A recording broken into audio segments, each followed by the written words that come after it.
চোখের আকাশ ছেয়ে গেছে নতুন তারায় তারায়।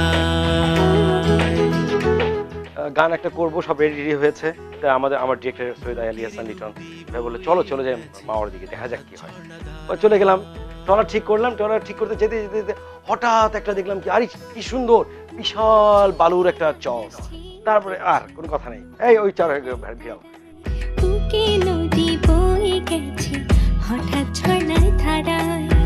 খুঁজে দেখি ঠিকঠাক বুঝে গেছি কার ডাক, বারে বারে শুনি শুধু আমারই। কক্সবাজার আসলে প্লেসটা মানে ন্যাচারাল প্লেস তো, যার জন্য ওইখানে দর্শকরা যেমন স্ক্রিনে দেখে ভালো লাগে, তাছাড়া আমার নিজের কাছেও ভালো লাগে কক্সবাজারে। তো আমি এবার কক্সবাজারে গিয়ে আমার মানে সবচেয়ে খারাপ অভিজ্ঞতার কথা বলবো যে এত গরম যে মুহূর্তের মধ্যে এক্ষুনি এ করে টাচ দিচ্ছি, এক্ষুনি আর ঘেমে যাচ্ছে।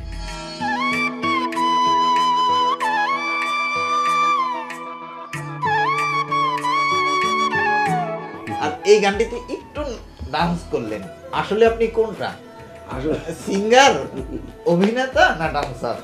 আসলে আমি একজন সিঙ্গার। ভাবলাম যে দর্শকরা যদি একটু মজা পায়, আমার কাছে মনে হয়েছে যে আমার দর্শকরা যদি অ্যাজ এ সিঙ্গার একটু ডান্স করতেছে, মানে কেমন একটু ভালো লাগা থাকতে পারে। তো ভাবলাম যে একটু তালে তালে একটু পা নাড়ায় দেখি আর কি। সবুজ মনে যত মায়া